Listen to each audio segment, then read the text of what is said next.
Hi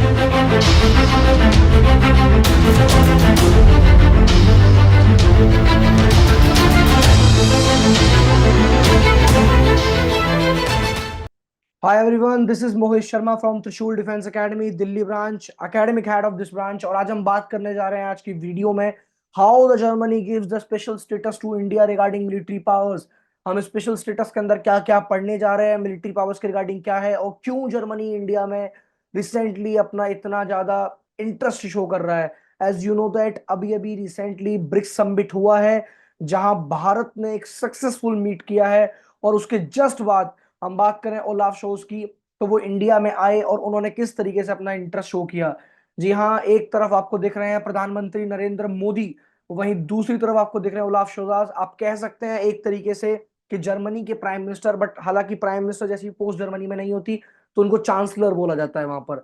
recently हम इनके बारे में पढ़ेंगे किस तरीके से इन्होंने एजेंडा फिक्स किए हैं रिगार्डिंग की भारत के अंदर आने वाले टाइम में ये अपना इंटरेस्ट शो करने जा रहे हैं और इन्होंने क्यों अपना मिलिट्री स्टेटस दिया है। और आज की डेट में सब लोग अपना कोई कोई ना कोई अपना स्पेशल स्टेटस इंडिया को देना चाहता है। उस कंडीशन में we will gonna go through with that. Recently as you know that कि ब्रिक्स समिट हुआ और इस ब्रिक्स समिट के अंदर, इस ब्रिक्स समिट के दौरान हमने एक बहुत ही सक्सेसफुल मीट किया। इंडिया अपना एक कदम रख पाया और कहीं ना कहीं अभी आप सब लोग जानते ही हैं कि एलएसी के मुद्दे पर हमने जिनपिंग के साथ एक पूरा एग्रीमेंट साइन किया है जहां हम चाइना के साथ 2020 के पुराने वाले एग्रीमेंट पर वापस आ गए हैं। और कहीं ना कहीं रशियन प्रेसिडेंट पुतिन जो है इन्होंने यहाँ पर अपना बहुत बड़ा रोल निभाया है। अगर आपको इसके बारे में ज्यादा नॉलेज चाहिए तो you can go through with that. मैंने एक शॉर्ट वीडियो बना रखा है, चैनल पर डाला हुआ है, आप जाकर उसे देख सकते हैं। फिलहाल ब्रिक्स समिट में 50 मिनट तक, लगभग लगभग 50 मिनट तक का एक मीट हुआ जो कि अपने आप में बहुत बड़ी बात थी। आज तक का सबसे बड़ा मीट माना गया है इंडिया और चाइनीज, बेसिकली चाइना के बीच में। तो लगभग लगभग कह सकते हैं एक 1-to-1 मीट था और जहां बहुत सारी प्लानिंग्स हुई। तो इतनी सारी एक के बाद एक उपलब्धियों के बाद रशिया का सडनली इंडिया में इंटरेस्ट शो करना अपने आप में एक बहुत बड़ी बात है। और वहीं अभी जर्मनी भी अपना एक बहुत बड़े लेवल पे इंटरेस्ट शो करना है। जैसा कि आप सभी लोगों को दिख रहा होगा, ये हमारे ओलाफ शोज हैं। एंड सडनली मैं आपको बता दूं, ये अभी आपको नीचे आते हुए नजर आ रहे होंगे। तो जब इनकी एंट्री हुई, जो कि 7th IGC 18th Asian Pacific business conference के बाद ये तौर पर यहाँ पर इंडिया में आए हुए हैं।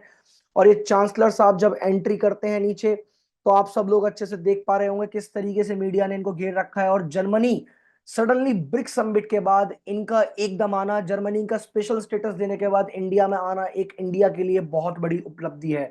अगर हम बात करें यहाँ पर तो यहाँ जर्मनी बहुत अलग तरीके से मिलिट्री पावर को इंडिया में यूज करने जा रहा है। इसके दौरान मैं इस स्पेशल स्टेटस के अंदर आपको कुछ चीजें बताना चाहूंगा जो काफी ज्यादा इंपॉर्टेंट है as paper point of view मान लीजिए या नॉलेज के पॉइंट ऑफ व्यू से मान लीजिए कि जर्मनी आने वाले टाइम में इंडिया के अंदर जितने भी मिलिट्री एरियाज हैं, जितने भी ओवरऑल मिलिट्रीज, बेसिकली जो सर्विसेज एरियाज हैं, उनको यूज कर सकता है फ्यूलिंग के लिए, पेट्रोलिंग के लिए और ना जाने बहुत सारी चीजों के लिए।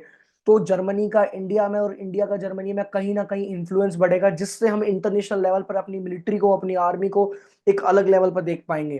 तो इतनी बड़ी उपलब्धि, तो जर्मनी एक बड़े लेवल पर कह सकते हैं कि they gives special status to the India basically regarding the military purchase approvals. और ये कह सकते हैं हम लोग, तो ये लॉजिस्टिक लेवल पे हमारे लिए बहुत बड़ा सपोर्ट है जब जर्मनी इंडिया के साथ इतने बड़े लेवल पर आ रहा है। आज की डेट में इंडिया को जियोपॉलिटिकल लेवल पर खड़े होने के लिए और अपने आप को स्टैंड करने के लिए या मार्केट में आने वाले टाइम में अपनी मोनोपोली बढ़ाने के लिए कुछ इस तरीके की इंटरनेशनल रिलेशनशिप की जरूरत है जहां इंडिया इस चीज में आगे बढ़ेगा। और यही आज जर्मनी के जब बेसिकली चांसलर ओलाफ स्लोज ने जब ये डिस्कस किया रिगार्डिंग मिलिट्री लॉजिस्टिक, जब हमारे पीएम मोदी से बात हुई तो आज इंडिया इस चीज में सक्सेसफुल हो पाया है। अब मैं बता दूं, ऐसे मिलिट्री कॉन्टेक्ट इंडिया पहले जापान, यूएसए, ऑस्ट्रेलिया, फ्रांस के साथ साइन कर चुका था जहां हम एक दूसरे के पोर्ट चूज कर सकते थे। तो ऐसे एग्रीमेंट इंडिया के हो चुके हैं मिलिट्री लॉजिस्टिक। तो जर्मनी भी चाहता है कि मैं भी अब निकल कर आऊं, तो इसीलिए सिंगापुर हो या चाहे साउथ कोरिया हो या फ्रांस हो, इन लोगों के साथ कर चुका है। इसका जर्मनी का सिर्फ एक नॉर्मल इंटरेस्ट नहीं है कि वो मार्केट में उतरे, इसके पीछे का एक बहुत बड़ा रीजन है, that is called project 75I। What is that project 75I? यहां लगभग लगभग $6 बिलियन, ठीक है, इतना हम इन्वेस्ट करने जा रहे हैं। हमको 6 नेवी की सबमरीन चाहिए जहां 6 नेवी के सबमरीन्स के लिए लगभग लगभग $6 बिलियन की हम बहुत बड़ी इन्वेस्टमेंट करने जा रहे हैं। तो जर्मनी चाहता है कि आने वाले टाइम में ये प्रोजेक्ट जो है इंडिया बेसिकली जर्मनी को दे दे। और हालांकि मैं आपको बता दूं, ये जो नॉर्मल जो सबमरीन्स होगी, ये न्यूक्लियर पावर सबमरीन्स नहीं है, बिकॉज जर्मनी के पास अभी उतनी टेक्नोलॉजी नहीं है जितनी फ्रांस के पास है, रशिया के पास है, जो हमको दे सकता है। बट जर्मनी वांट्स कि हम ये नॉर्मल सबमरीन का जो प्रोजेक्ट है, आज कहीं ना कहीं हम ये प्रोजेक्ट जो है प्रॉपर तरीके से हम जर्मनी को दे दें। पर इस रेस में दो कंट्रीज हैं, जर्मनी और स्पेन, जो लगी पड़ी हैं। और जर्मनी और स्पेन का प्रॉपर इंटरेस्ट है इस चीज के अंदर, किस तरीके से वो यहाँ पर आए। तो ये तो आने वाला टाइम ही बताएगा कब भारत किसको ये प्रोजेक्ट देने वाला है। बट मैं जहां तक जानता हूं, मेरे हिसाब से ये प्रोजेक्ट शायद जर्मनी को मिल जाए, क्योंकि जर्मनी की इतनी बड़ी इन्वेस्टमेंट भारत में होने का बहुत बड़ा इंपैक्ट पैदा करती है।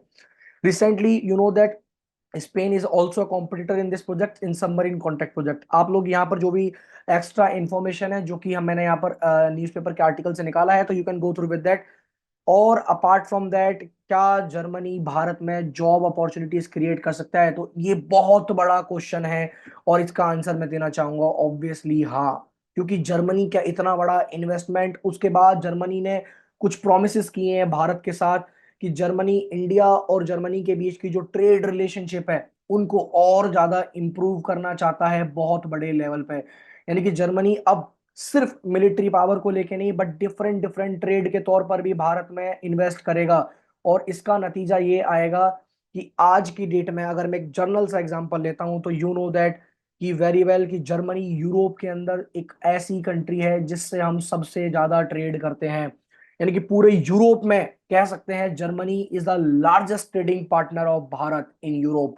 तो आज के डेट में जर्मनी चाहता है कि ये जो हमारा जो बिजनेस चल रहा है, ये लगभग लगभग 50 से 60 बिलियन डॉलर तक जाए। इतना जनवरी इसमें बेसिकली जर्मनी जो है ग्रोथ चाहता है, और इसके लिए जर्मनी भारत में इन्वेस्ट करना चाहता है। But the main biggest thing that is called, आप लोग सब लोग जानते हैं, भारत में टैरिफ प्रॉब्लम है, भारत में ब्यूरोक्रेटिक हर्डल्स हैं, जिन हर्डल की वजह से कोई भी इंटरनेशनल कंट्री इंडिया में अगर इन्वेस्ट करना चाहती है तो थोड़ा अपना स्टेप पीछे करती है। बट कहीं ना कहीं हमारी गवर्नमेंट को इसके लिए भी कोई ना कोई सॉल्यूशन निकालना पड़ेगा, कैसे इन ब्यूरोक्रेटिक हर्डल से बचा जा सके, जिसकी वजह से आने वाले टाइम में हम मैक्सिमम इन्वेस्टमेंट कर पाए।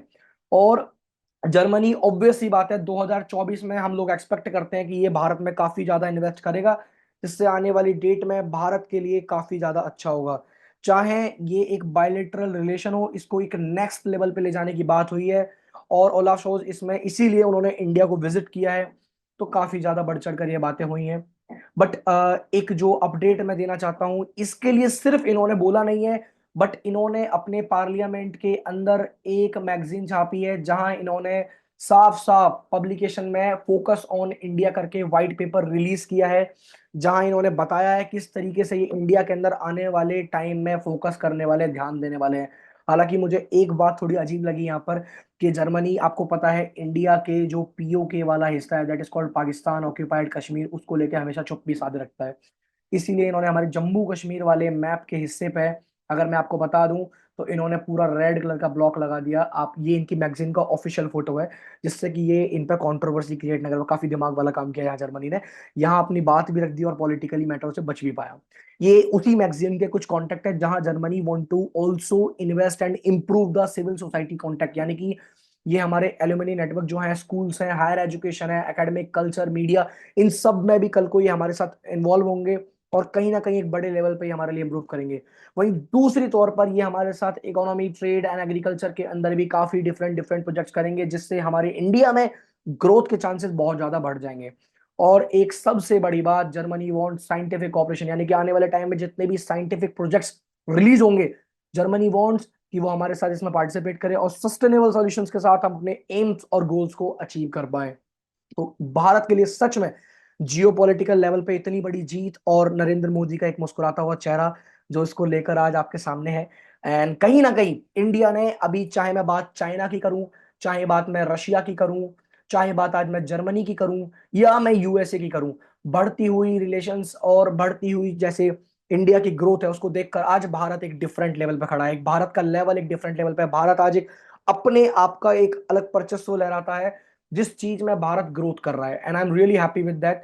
एंड इसी तरीके की कुछ वीडियोस को देखने के लिए, इसी तरीके की इंटरनेशनल इंफॉर्मेशन को जानने के लिए आइए जुड़िए हमारे साथ।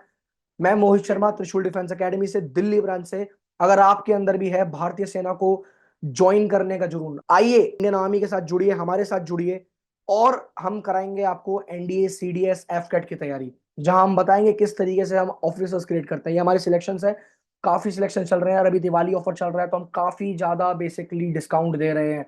तो अगर आपको भी ऑफिसर बनना है, अगर स्टडी आपको अपनी अफोर्डेबल करनी है, तो आइए जुड़िए और हम आपको बनाएंगे।